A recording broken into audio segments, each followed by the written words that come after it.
What is up, YouTube? Today we are going to be talking about frame data, what it means, how to analyze it, and then how to use it. To go over the basics, there are 60 frames per second in Smash Ultimate. That's what it runs at, which means that each second 60 frames of animation happens, so that is important to think of.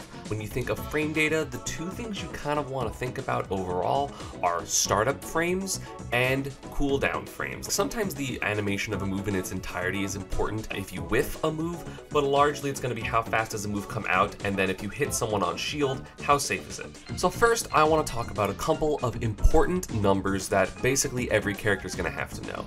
Jump squat is 3 frames. I'm going frame by frame right now in the ultimate training mode. So this is the first frame of jump squat, second, third, and then I'm in the air on the 4th, and that's the beginning of my air dodge. Basically, a jump nair, Pikachu's nair being frame 3, plus the 3 frames of jump squat equals 6. So 1, 2, 3, 4, 5, 6, and that's my nair hitbox. That's the same with every aerial. Obviously, Kazuya's is different because he has a 7-frame jump squat, so his aerials are a bit slower out of shield, which is one of the reasons he has bad out of shield options. And there's a couple of other important numbers. So the first important number is your dropping shield. Imagine someone hits your shield with a move. So I'm gonna drop shield and then re-shield just so it's very quick. So it's 1, 2, 3, 4, 5, 6, 7, 8, 9, 10, 11. And then my shield starts coming back up on frame 12. I know the animation isn't here. It doesn't actually appear on frame 1, it appears on frame 2, but shield is out frame 1. For some reason, people have thought that shield isn't frame 1. Shield is always frame 1, so that's very important. So if you are thinking of punishing a move and you want to use your ground move, you have to drop shield for 11 frames and then start up your move. So, you know, for Pikachu's jab, it would be frame 2, so I can get a frame 13 punish, which isn't particularly fast. However, you can also do out of shield options by doing either up smash out of shield, like I'm going to be holding shield and then you can just up smash out of it immediately, which is frame 10 for Pika, which is automatically faster than any drop shield option, or you can up B. I'm not exactly sure why these get around the drop shield in its entirety, because you don't even technically have to jump. Like, I'm hitting up and A and I have tap jump off. It allows characters like Game & Watch and Zero Suit and Mario to have really good up Bs out of shield. Samus, there's a bunch of characters. And then of course everyone has the ability to up smash out of shield, which is really fast. You know, characters like Diddy Kong now have a frame 5 out of shield option. Mario, Dr. Mario can have really fast and strong up smashes out of shield. Of course, there are plenty of characters with good up smashes, think Min Min, Bowser Jr., and that's going to be really important when it comes to the shield safety of a move. And for shield safety, a lot of the information is going to be in 2 places. I'm going to be using the training mode mod, but a lot of people don't have access to this, so you can just go to ultimateframedata.com, which is literally this website. You click on any character. Diddy's in the thumbnail, so let's talk about Diddy. It has how fast a move is, how minus it is on shield, which I will get into in a little bit. It has like all the breakdowns for it, basically, with all the hitboxes. This is actually the one in the thumbnail, is down tilt's -8. So what do these numbers mean? How does this make sense? Obviously, I went into 60 frames per second and a couple caveats, but how do you use this information? And I want to show that in-game. So let's say you go to ultimateframedata.com and you see all of these numbers, the startup, which makes a little bit more sense, and the minuses, what does that even mean? So let me explain it to you visually. So down tilt for Pikachu is going to be -5 on shield, and what being minus on shield means is that you, as the attacker, have 5 frames more of lag than your opponent will after you hit their shield with a move. So I'm gonna have Pyra jump out of shield, and then I'll be holding shield after my move, which is going to be down tilt, and her jump should come out, and then she should be in the air for 2 frames before I can even put up my shield. That's down tilt. I'm holding shield. Pyra's gonna start jumping 1, 2, 3, 4, 5. Now I can act because my move is -5, so that's my shield. That's literally all minus on shield means. It's very simple. It means that the defender is able to act first. If your move is plus, that means that you can act first. There are some situations where moves are plus, whether it's a projectile. There's a couple of point blank moves, and although I'm pretty sure that's mostly like Ice Climber's moves because of mana, but that's basically what minus and plus on shield means. So if Pikachu hits your shield and you have a 5-frame out of shield option, whether it's an up B, a frame 2 aerial, which no one has except for Little Mac, or a frame 5 up smash that hits where Pikachu is, that will guaranteed hit before Pikachu is able to do anything. For example, Mr. Game & Watch's up B is frame 3. It's the best out of shield option in the game because it's also quite large in terms of the hitbox size, so it's basically going to be able to hit everything. So I'm going to have Game & Watch mash up B, I'm going to down tilt, and it will hit me every single time. Like I'm holding shield. It doesn't matter. Now, I'll do it frame by frame so you can see that I'm not even remotely getting shield out. And I'm holding shield from this point out. And it just comes out before I can even do anything. That is why really fast out of shield options are very, very important. It's why Game & Watch's defense is so good, is because very few moves are safer than -3. So like there's only a couple of aerials that are -2. I could think of like Mario's back air, Zero Suit's up air, and Zair, if they're done, again, perfectly, kind of like I mentioned. And so memorizing your out of shield options versus the opponent's safety on shield is going to be very important. So now let's talk about some caveats that Ultimate Frame Data has that make it not necessarily the most accurate website. There are a couple of instances where Ultimate Frame Data is wrong or very particular, because how Ultimate Frame Data works, especially with aerials, which are going to be mostly the important ones, these numbers are assuming that you do your aerial as low to the ground as possible. And I want to go Diddy Kong and show you how difficult it is to consistently get these numbers on shield. So on my training mode mod pack, you see that number that kind of flashes up? That's the frame data. It's -8, which is exactly what it says on ultimateframedata.com. Back air is supposed to be -3.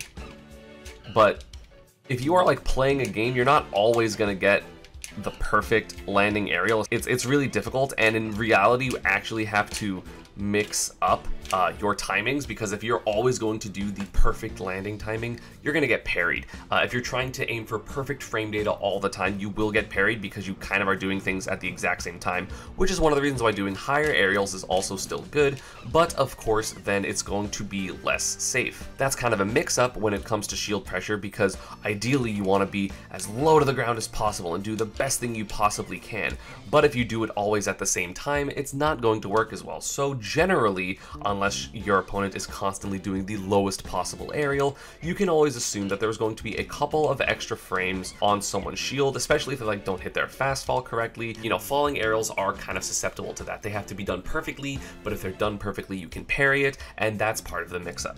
Also with moves like Diddy Kong's forward air, Diddy Kong, and this is like the case for Pyramithra as well, which again I will go into when I make the anti-Pyramithra guide. If you do a rising aerial like out of a short hop, this is not going to be good, because Diddy Kong, if he does a short hop fair, a mashing jump, he cannot do another aerial. He has a couple aerials where he can double jump. He can up air and back air and then double jump, so it's going to be a little more safe. Still -21 even if you go for the double jump, I'm pretty sure. Let me space correctly. Oh my god. So still -21, so most characters can obviously aerial that if they're ready for it. Things like Diddy Kong's forward air, I'm fast falling like as fast as I can, I feel like, is -21. That's really not good. So of course the trade-off of rising aerials is the fact that you get the move out faster and you can stuff people in the air, but if they shield it, you are going to be opening yourself up to big punishes. Like that's a drop shield 10 frame move, that is a 18 frame aerial, that is a 21 frame up smash. Like I'm pretty sure Ganon can up smash it, and that's something you can actually check on Ultimate Frame Data. So I said up smash is frame 20. So if you are a Ganondorf and it's the front side, because the front side actually hits first, you should be able to punish that. And let me actually test that, because this training mode mod pack is amazing, so I can actually test it. So I'm going to set the computer to mash up smash. So when I hit their shield, they should try to up smash like that, exactly. So I'm going to forward air their shield and try to shield it. And I can't. I'm actually able to cross them up and then shield, but if you are trying to like swat Ganon out of the air, it won't work. You will get hit every time. And you know, this is just by understanding frame data. So if you're a Ganondorf player and you're playing the Diddy matchup, this is really important. You know, I'm sure a King Day-to-Day could up smash. There's a lot of ways to understand how to punish moves just by doing some simple math and just simple numbers. Something that's very important to know about Ultimate Frame Data is that it's actually not 100% correct. As I mentioned, there are a couple of things that are wrong with it, which is the landing aerials have to be perfect, which is unrealistic, and I'm going to go back to Diddy Kong's frame data since he's who I'm showing. It doesn't account for move scaling, of course, because the less percent a move does, the less shield stun a move will have, which means that it is less safe on shield. But it also doesn't account for the 1v1 bonus or the freshness bonus, which is if you have not used a move in your move queue, it's actually stronger, or I think it's like the first time you use it a stock. I'm not 100% sure. So I'm going to switch to Pikachu's frame data real quick because it's something I'm very familiar with, but it shows here that down tilt is -5 on shield, right? Like right over here, it's -5. But if you kind of turn on the move scaling in training mode, and again, this is showing you the frame data above me, it's actually -4. It's a little hard to see because of the background, but it is -4, and then it starts staling. So that's exactly what I was talking about, and then as you use a move, it becomes less stale until it kind of reaches the absolute minus that it is. So that's something important to point out. And the last caveat for ultimate frame data of why it's not 100% accurate is the fact that it does not account for auto cancels, and I'm going to use Pikachu's forward air as a perfect example. So if you see on ultimate frame data, it says that Pikachu's forward air is -10 or -9, but again, all of these numbers are assuming you land the frame after this move hits. So if I do a landing forward air, you'll probably see around these type of numbers, right? Just like on the floor, it's -10. It's -12 because there's some, multi-hits in the way. It's staling, so it's -11. It's probably -9 at certain times. As you use the move more, it becomes less safe. Even on shield, we're staling, and your move queues are actually stale by 0.85 times the amount if it would on hit. But there are auto cancels for Pikachu's forward air, which can automatically make it more safe, because just forward air has auto cancels. -8 isn't even an option on ultimate frame data. I'm going to turn stale moves off just to make it easier for showing, but like Pikachu can pretty consistently get -7 or even -5 aerials. I'm not as good at the -5 one, give me a sec. Yeah, -5, which is not on ultimate frame data, right? Like, this is a hugely different number because the difference between -9 or -10 and -5 is 3 frame out of shield, 3 frame aerials, 4 frame aerials, 5 frame aerials, frame 6, 7, 8 up Bs if someone's imperfect by a couple frames, and that can be a huge difference because, if I'm off by a frame, I get Luigi up B, but if I do it perfectly, I'm gonna punish that really committal Zero Suit up B. That doesn't even take into account spacing, which of course is a big deal, but just in terms of the numbers, that's the important stuff, right? Is just trying to get your safety on shield as low as possible, because as I mentioned, this -7, I'm going to do the -7 because it's an easier one to do for Pikachu. Very few things can punish that in the game. That is frame 7 or faster up smashes if they're big enough to hit the move. It's frame 4 or faster aerials, and frame 7 or faster up Bs, and that's it. And that's not that many moves, especially considering, of course, I'm Pika. I can also cross up with this, so it becomes really, really difficult to actually punish Pikachu out of shield, which is one of the reasons I think this move is absolutely amazing. And of course, Pikachu has the luxury of not falling into the pitfall that I mentioned earlier in frame data, where it's like, oh, if you use a rising aerial, it's not that safe because Pikachu's rising aerial is safe, which is kind of ridiculous and really, really dumb. But that's not going to be the case for most aerials.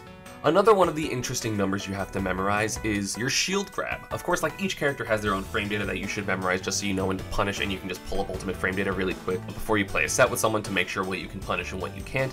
But another important number is the fact that if you are going to shield grab, so like someone hits your shield and you try to shield grab, you actually have to add 4 frames to your grab because they basically just wanted to make grab not the ultimately best punish all the time because it's as fast as basically every aerial out of shield, which would be frame 6 or 7 or 8 in some cases, besides like the tether grabs. So they wanted to discourage people from using grabs as the default out of shield option. And with all that explained, let me talk about, how I think about frame data in terms of my main Pikachu. So obviously, the safer a move, the better it is to use in neutral, because it means that it is less punishable and that more characters are going to have difficulty punishing it, if you hit their shield.